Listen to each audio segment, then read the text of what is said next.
And as the protest continued, people will know that in the Irish psyche, protest, hunger strike has always been a form of protest in the Irish psyche, and it's very, very deeply ingrained within Ireland and within Irish people.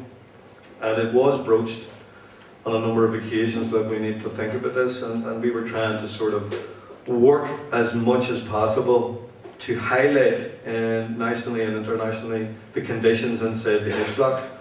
And in 1978, the late Cardinal O'Fee, on a visit, was actually physically sick when he came into the cells because there was piles of rotten food in the corner. There were maggots crawling out of them.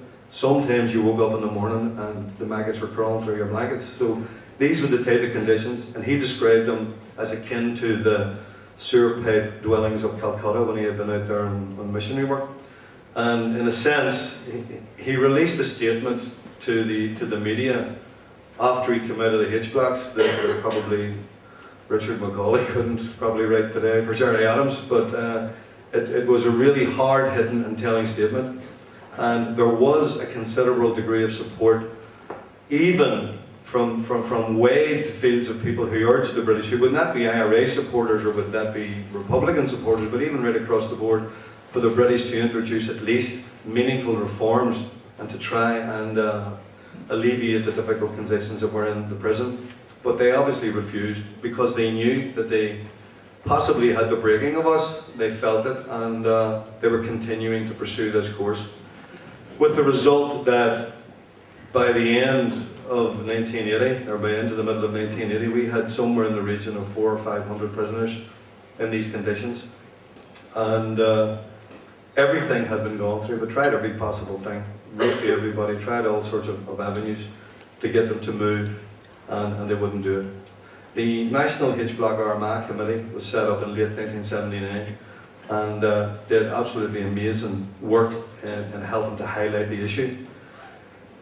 And through 1980, the end of 1979, hunger strike action was broached, and Cardinal O'Fee sent an emissary in and asked us to defer because it would coincide with the papal visit to Drogheda in Ireland, and that it would be a huge embarrassment for the Holy See to have a hunger strike going on and this whole array of stuff happening while His Holiness was going to be visiting Ireland. So he offered his good offices to lobby Mrs. Thatcher, along with Bishop Daly from Derry, and that they would pursue the British in terms of trying to bring about some form of either negotiated settlement or introduction of meaningful reforms.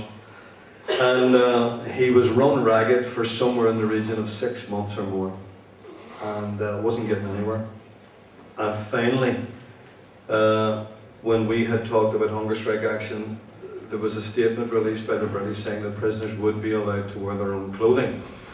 And Cardinal O'Fee and Bishop Daly came back, I think, from a conference in Rome via London to welcome this massive move, only to be told by Lady Thatcher, no, that is not what I said. They will be given a different type of prison clothing, which looks like civilian clothing. And Cardinal O'Fee felt hugely betrayed on the basis of 6 months of good work. And in the back of that statement, we took the decision that that was the end of it. And we sent word to him, the camp staff sent word to him that that was it, thanked him for his endeavours, and said that hunger strike action would be pursued. There was word put throughout all the wings in the camp, throughout all the OCs in the camp, to ask people for their views on it. And by and large, with only very, very, very minute exceptions, everyone was in favour of pursuing hunger strike action. Names were asked for, and volunteers put their names in. And when we broached the idea with the IRA Army Council, they nearly went apoplectic and were totally and absolutely opposed to the idea on a variety of lines, one of which was that on a human basis that we realise the consequences, that the British, because of the political ramifications of success or failure, that people could well die, and you need to be prepared for this. And secondly, for them, in a sense, in terms of struggle, very clinical, very hard, but necessarily so, is that the H Block protest had been propelled to the forefront of struggle And prisoners should never, in any struggle, anywhere, be determining the shape, the pace, or the character of any struggle, because they have another issue which nobody else has, and that is release. People want out. So their view can be coloured or tainted. So they felt that by the prisoners taking this action to go on hunger strike would obviously raise the temperature, would raise the H-Block issue to a level where the IRA were going to have to tailor, modify, do everything in terms of struggle to accommodate this. And they obviously felt that we were putting the integrity of the struggle on the line on the basis of some individuals who were going to be on hunger strike. And it was a very, very, very hard fight with the leadership outside. The only saving grace that we won is that we didn't have any other option. We asked, could anybody provide another alternative? Nobody could. Some of our prisoners were ending up getting psychiatric treatment because of the conditions that we're living in. And this was going to deteriorate, and it was going to be prolonged. The British were able to sustain it because the pressure from all quarters that had been on them was not significant enough to move them, even to the extent of introducing some sort of petty reforms. They were determined to break us. So hunger strike was embarked upon. There were 7 people on the first hunger strike, and again we chose it on a geographical spread to get as big a representation around the 6 counties as possible across the Brit border as well. And the support that we received after the lads had gone on hunger strike on the 27th of October was absolutely huge. All over Ireland, particularly over here as well, and further afield. And it mounted with rallies and all sorts of stuff that was happening outside, and the British weren't prepared to move. And coming towards the end of it, there were some interventions, and there was one of these secret channels that was opened. Now it was a very, very convoluted channel, and the same thing happened during the second hunger strike, whereby Whitehall circumvented the Northern Ireland office, the NIO, and went through MI5 agents and businessmen, and they contacted senior Republicans.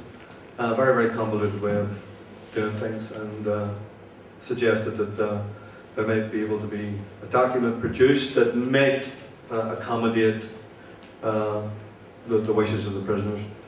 And on foot of expecting this, Sean McKenna at the time had gone into a coma, and there were mediators or coming back and forward. One of them was a priest from the south of Ireland who went to the airport to pick up documents to arrive into the prison. Sean McKenna was in a coma, and there was a move made to save his life and get medical intervention. The documents arrived, and it's like all, I mean, the British are masters of diplomacy and writing a very, very good civil service document. The document arrived, and I mean, you can read it whatever which way you want. You know, you can read it. I mean, there's not 3 people in this room who read the document the same way. And they chose not to implement it in a positive way. They chose to move against us in the absence of the pressure that had existed, and in the absence of the pressure outside, because once the hunger strike had terminated, everybody else moved away, thinking that this was going to be it. It was going to be resolved, that the British would certainly map things up. They decided not to implement any sort of positive aspects in the document and to go the opposite direction. We were urged by the IRA Army Council not to do anything other than to negotiate, and to attempt to negotiate a way out of the situation, because we were still in dirty cells, wearing blankets and wearing towels, and under 24-hour lockup, and you know, it was a huge, huge pressure.